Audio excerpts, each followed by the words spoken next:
함께 나눌 말씀 봉독하겠습니다. 예레미야 33장 우리 1절부터 9절까지 1절부터 9절까지 말씀을 우리 한 절씩 우리 교독하겠습니다. 예레미야 33장 1절부터 9절까지인데 제가 먼저 1절의 말씀 봉독하고 우리 번갈아 봉독하겠습니다. 예레미야 33장 1절부터 9절까지 제가 먼저 1절 봉독합니다. 예레미야가 아직 시위대 뜰에 갇혀 있을 때에 여호와의 말씀이 그에게 두 번째로 임하니라. 이르시되 그것을 만들며 성취하신 여호와 그의 이름을 여호와라 하는 이가 이와 같이 이르시도다. 너는 내게 부르짖으라. 내가 내게 응답하겠고 내가 알지 못하는 크고 은밀한 일을 내게 보이리라.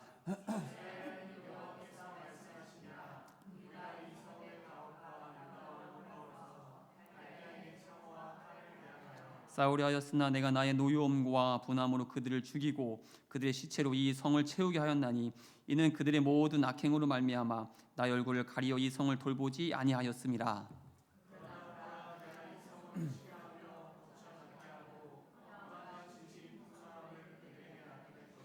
내가 유다의 포로와 이스라엘의 포로를 돌아오게 하여 그들을 처음과 같이 세울 것이며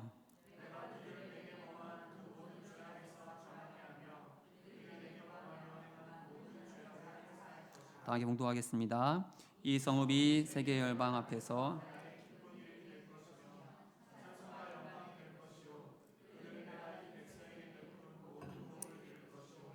내가 이 성읍에 베푼 모든 복과 모든 평안으로 말미암아 두려워하며 떨리라. 아멘. 오늘 우리가 너무 익숙한 말씀 우리 예레미야 33장 말씀을 가지고 부르짖으라라는 제목으로 함께 은혜를 나누기 원합니다. 얼마 전에 다세대 주택에서 화재가 발생했습니다. 이 화재로 미처 대피하지 못한 출산한 지 얼마 되지 않은 30대 여성 한 명이 피하다가 추락해서 사망하는 일이 발생했습니다. 화재의 원인을 파악한 소방당국은 실화로 판정을 내렸습니다. 자취하는 20대 여성이 바퀴벌레를 잡으려 라이터에 불을 켠 채로 스프레이팟을 뿌린 거예요. 불이 확 나갔겠죠. 이게 다른 곳에는 쓰레기에 옮겨 붙었다는 겁니다. 그런데 이렇게 금세 큰 화재로 번진 것은 그 여성의 집이 온통 쓰레기로 가득했기 때문이라고 합니다. 혹시 요즘 청년들 사이에서 쓰레기 집이 큰 문제라는 거 혹시 아십니까? 사진 한번 보여주시죠. 요런 집, 저희 집이랑 좀 비슷한가요? 저기 아내가 째려보고 있습니다 지금. 저런 집이 요즘에 그렇게 20, 30대 청년들 사이에서 많이 있다라고 발견된다라고 합니다. 그 여성도 저런 집이었던 겁니다. 그러니까 순식간에 불이 확 번진 거였죠.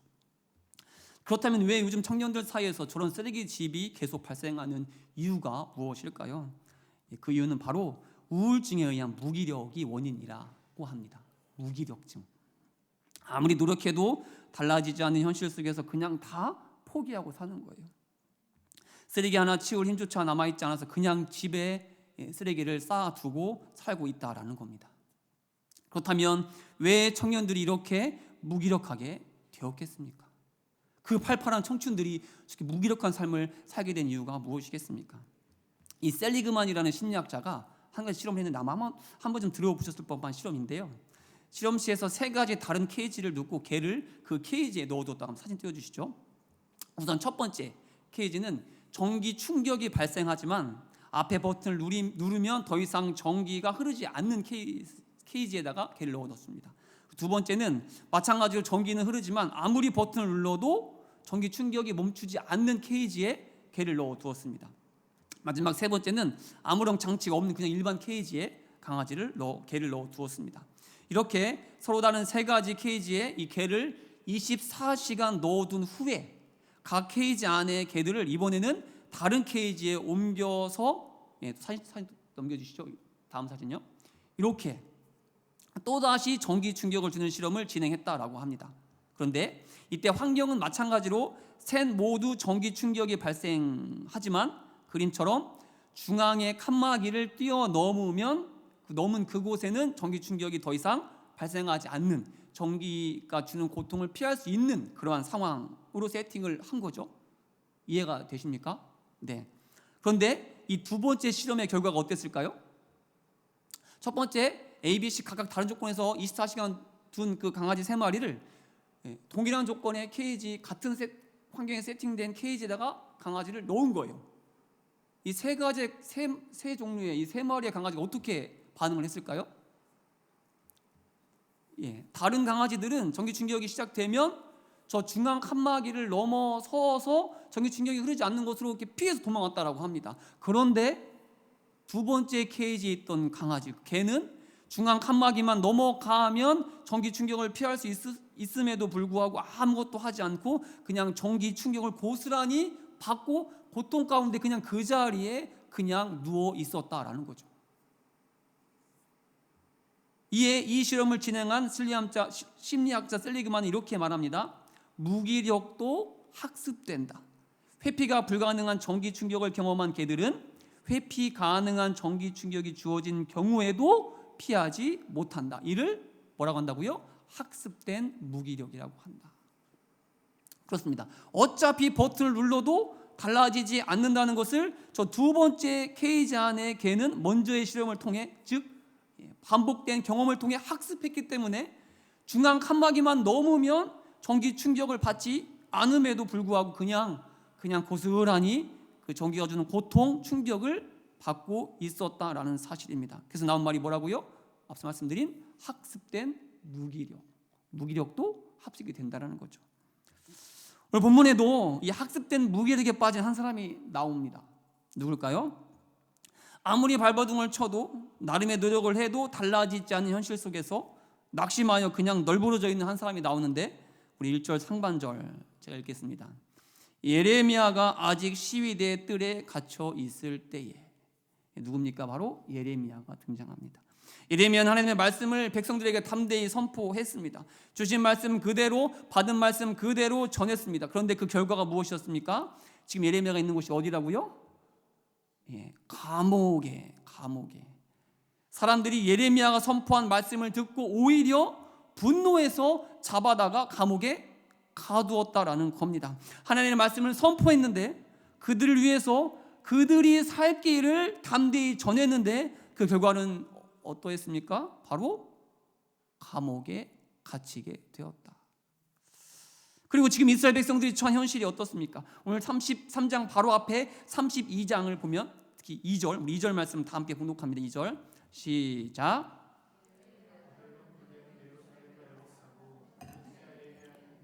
왕의 궁중에 있는 시위대의 뜰에 갇혔으니. 어떤 상황입니까? 바벨론 대군이 쳐들어와서 예루살렘을 성을 겹겹이 에워싸고 있는 상황입니다. 이스라엘은 지금 절체절명의 순간 앞에 서 있는 거죠. 이제 바벨론이 예루살렘을 무너뜨리는 것, 침공하는 것은 시간 문제가 된 상황이었습니다. 그래서 이때 예레미야가 무엇을 합니까? 32장 16절 17절도 다 함께 봉독합니다. 시작. 내가 매매 증서를 네리야의 아들 바루기에게 넘겨준 뒤에 여호와께 기도하여 이르되 슬프도소이다. 주 여호와여, 주께서 큰 능력과 벼신 팔로 천지를 지으셨사오니 주에게는 할 수 없는 일이 없으시니이다. 지금 무엇을 하고 있습니까? 능력이 하나님께서 벼신 팔로 구원해 주시기를, 바벨론 군대를 막아주시기를 간절히 눈물로 기도하고 있는 겁니다. 간절히 눈물로 호소하고 있는 겁니다. 그런데 이 간절한 기도의 눈물의 호소에 하나님께서 어떻게 하십니까? 32장 28절도 봉독하시죠. 다 함께 시작. 그러므로 여호와께서 이와 같이 말씀하시니라. 보라, 내가 이 성을 갈대인의 손과 바벨론 느부갓네살 왕의 손에 넘길 것인즉 그가 차지할 것이라. 예레미야의 간절한 기도, 눈물의 기도에 하나님께서 어떻게 응답하셨습니까? 내가 구원해 줄 것이다. 내가 바벨론을 무찌를 것이다.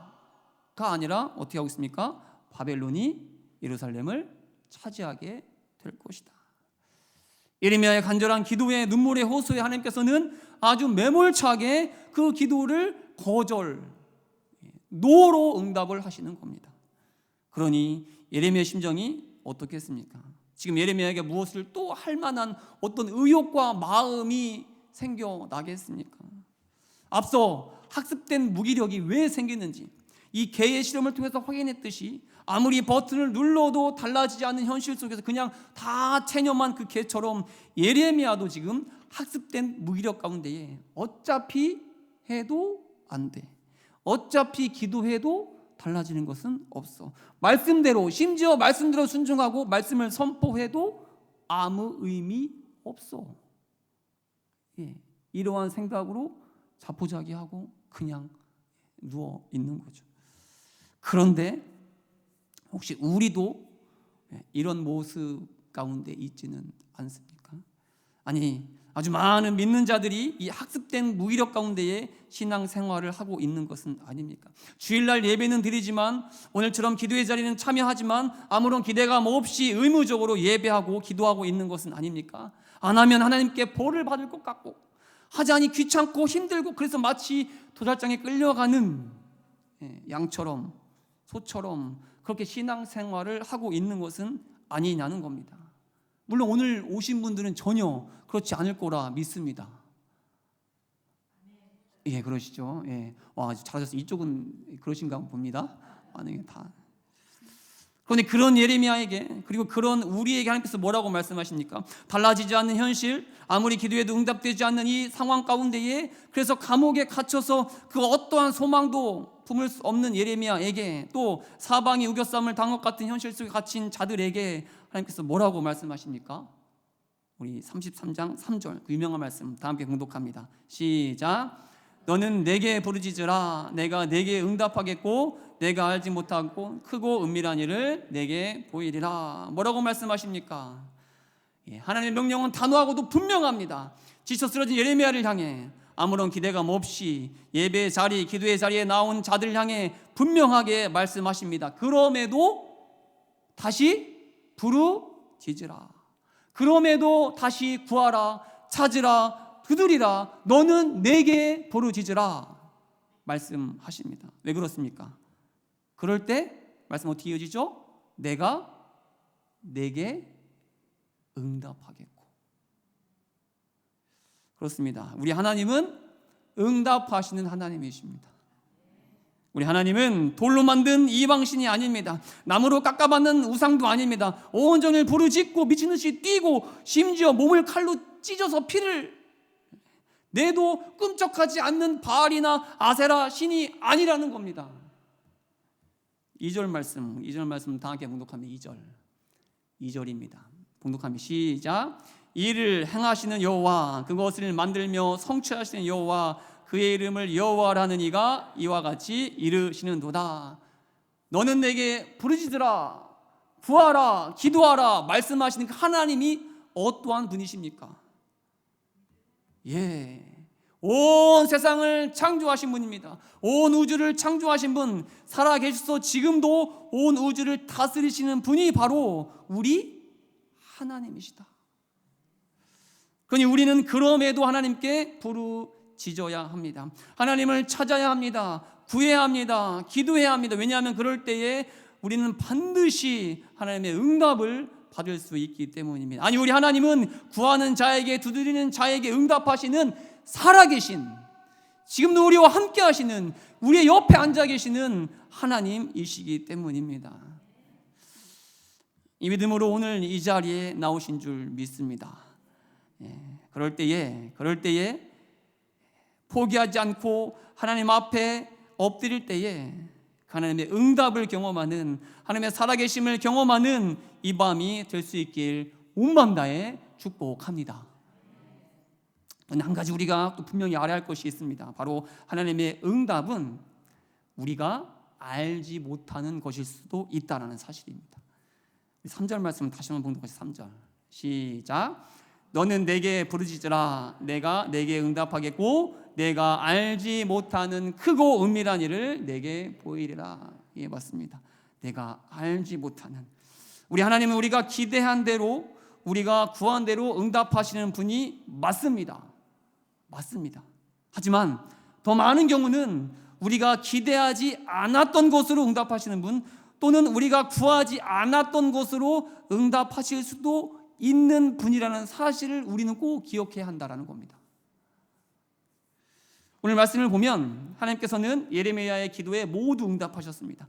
아니, 예레미야 전체 말씀을 보면 하나님은 예레미야의 간구에 모두 빠짐없이 응답하셨고, 또 예레미야가 구하지 않더라도 먼저 찾아오셔서 예레미야에게 말씀하셨습니다. 그렇게 한 번도 예레미야의 간구를 외면하신 적이 없습니다. 예레미야는 무기력에 빠질 이유가, 하등의 이유가 없는 자였습니다. 그런데 문제가 무엇이었습니까? 그렇다면 왜 예레미야가 무기력 가운데 빠진 이유가 무엇이겠습니까? 바로 예레미야가 구한 대로, 예레미야가 원한 대로 하나님께서 응답해 주지 않으셨기 때문이죠. 예레미야는 당장 지금의 문제를 해결해 주시길 간절히 간구했습니다. 지금 쳐들어온 저 바벨론 군대를 막아주시길, 저 바벨론 군대에서 이스라엘 백성들을 구원해 주시길 구했습니다. 그리고 지금 당장 이스라엘 백성들이 자신이 선포한 하나님의 말씀에 순종하여 돌이키기를 간절히 원했습니다. 그런데 현실은 어떠합니까? 하나님의 응답은 무엇이었습니까? 여전히 이스라엘은 바벨론에 의해 망할 것이다. 여전히. 그리고 이스라엘 백성들은 한결같이 예레미야를 외면하죠. 심지어 예레미야를 잡아 죽이려고 감옥에 가두기도 했습니다. 그러니 아무것도 예레미야 자신이 원하는 대로 뜻대로 일이 이루어지지 않았다라는 사실입니다. 그런데 그럼에도 이때마다 하나님께서 예레미야에게 하신 말씀은 무엇입니까? 예레미야에 대한 하나님의 응답은 무엇이었습니까? 우리 보면 4절 5절 좀 길지만 다 함께 한 목소리 봉독합니다. 시작. 우리가 이 성읍의 가옥과 유다 왕궁을 헐어서 갈대인의 참호와 칼을 대항하여 싸우려 하였으나 내가 나의 노여움과 분함으로 그들을 죽이고 그들의 시체로 이 성을 채우게 하였나니 이는 그들의 모든 악행으로 말미암아 나의 얼굴을 가리어 이 성을 돌아보지 아니하였음이라. 아멘. 하나님께서는 여전히 반복해서 이스라엘은 망할 것이다, 하나님의 진노하심 가운데, 나의 진도 가운데 죽임을 당할 것이다, 그들은 포로로 끌려갈 것이다, 여전히 말씀하십니다. 그런데 하나님의 말씀은 여기서 끝이 아니죠. 이렇게 이스라엘의 운명이 결론 난다고 말씀은 전하지 않습니다. 바로 6절 말씀 이렇게 이어지는데 6절 말씀 봉독합니다. 시작. 그러나 보라, 내가 이 성읍을 치료하며 고쳐 낫게 하고 평안과 진실이 풍성함을 그들에게 나타낼 것이며. 그렇습니다. 우리 하나님은 늘 뭐가 크게 보이죠? 저기가 그러나 우리 하나님은 늘 그러나의 반전, 역전을 준비하는 분이십니다. 믿으십니까? 그렇다면 반전의 그 역사, 역전의 역사의 구체적인 내용이 무엇입니까? 우리 9절 말씀, 9절 다 함께 봉독합니다. 시작. 이 성읍이 세계 열방에서 나의 기쁜 이름이 될 것이며 찬송과 영광이 될 것이요 그들은 내가 이 백성에게 베푼 모든 복을 들을 것이요 내가 이 성읍에 베푼 모든 복과 모든 평안으로 말미암아 두려워하며 떨리라. 그렇습니다. 하나님의 뜻은 무엇입니까? 심판으로 끝이 아닙니다. 재앙으로 끝이 아닙니다. 바로 심판 이후의 회복, 재앙 이후의 소망이 바로 하나님의 뜻이다. 우리가 잘 아는 말씀, 예레미야 29장 11절 말씀 이렇게 전하죠. 우리 다 함께 봉독합니다. 시작. 여호와의 말씀이니라. 너를 향한 나의 생각을 내가 아나니 평안이요 재앙이 아니니라. 너희에게 미래와 희망을 주는 것이니라. 아멘. 아멘이십니까? 그렇습니다. 오늘 하나님께서는 이 하나님의 뜻을 다시 예레미야에게 알려주고 싶으셨습니다. 아니 이미 수차례 예레미야에게 전했고 알려줬으나 낙심 가운데 있는 예레미야를 위해서, 모든 것을 다 포기한 채로 무기력 가운데 있는 예레미야를 위해서 흔들리지 않는 믿음으로 굳게 서기를 원하는 그 간절한 마음으로 다시 하나님께서는 먼저 예레미야를 찾아가서 말씀하시는 겁니다. 뭐라고 말씀하십니까? 너는 내게 부르짖으라. 그럴 때에 너의 생각으로는 결코 알 수 없는, 너의 눈으로는 결코 볼 수 없는 크고 은밀한 일을 내가 보게 될 것이다. 한웅 목사님이 쓰신 책 중에 하나님과 함께 걸어가는 길이라는 책에 보면 이런 내용이 나옵니다. 당장 눈앞에 있는 상황만 보면 절망적이고 힘들어도 나중에 돌아보면 하나님은 실수가 없으셨다는 것을 알게 될 것이다. 큰 그림을 보시며 너의 인생을 이끌어 가시는 하나님을 믿어라. 그렇습니다. 기도는 내 뜻이 이루어지는, 내 뜻을 이루기 위한 통로, 도구, 수단이 아닙니다. 하나님의 뜻을, 하나님의 계획을, 하나님의 큰 그림을 보게 하고 깨닫게 하는, 우리의 머리로는 상상조차 할 수 없는 하나님의 일하심, 하나님의 큰 그림을 보게 하는 통로가 바로 기도인 것입니다. 오늘 이 자리가 큰 그림을 보시며 우리의 삶을 이끌어 가시는 그 하나님을 만나는, 보는 믿음의 자리가 될 수 있길 온마음 다해 축복합니다. 기도할 때에 여전히 우리와 함께 하시고 우리의 삶을 이끌어 가시는 그 하나님을 만나는 복된 자리가 되길 온마음 다해 축복합니다. 검은색만 칠하는 아이라는 동화책이 있습니다. 이 책의 내용을 간략하게 설명해 드리겠습니다. 미술 시간에 선생님은 아이들에게 그리고 싶은 것을 마음껏 그리라고 했습니다. 아이들은 신나서 알록달록 크레파스로 그림을 그리기 시작했습니다. 그런데 미카엘이라는 친구는 꼴똘히 혼자 생각하더니 도화지 한 장에 온통 검은색을 가득 칠하기 시작했습니다. 다른 친구들은 파란색, 노란색, 빨간색으로 꽃도 하늘도 태양도 그릴 때에 미카엘은 온통 검은색만 칠하는 것이었습니다. 그것도 도화지 한 장으로 모자라 2장, 3장, 나중에는 10장이 넘는 검은색 칠이 가득한 도화지가 미카엘의 자리에 수북하게 쌓이게 되었습니다. 이를 지켜보던 선생님은 혹시 아이의 머리가 잘못된 것은 아닐까 하는 생각이 들었지만 끝까지 인내심을 갖고 참았습니다. 이제 미술 시간이 거의 마칠 즈음 미카엘은 그동안 온통 검은색으로 가득했던 도화지를 한 장 한 장 이어 붙이기 시작했습니다. 그렇게 모두 이어 붙이자 무엇이 되었을까요? 바로 큰 고래 한 마리가 나왔습니다. 그렇습니다. 멋진 고래의 그림이 된 것이죠. 미카엘은 엄청나게 큰 고래를 도화지 한 장에 담을 수 없다고 생각해 수많은 도화지에 온통 검은색을 칠해서 누구도 상상하지 못한 멋진 고래의 그림을 완성해 냈던 것입니다. 이게 바로 검은색만 칠한 아이의 내용입니다. 우리의 삶도 마찬가지입니다.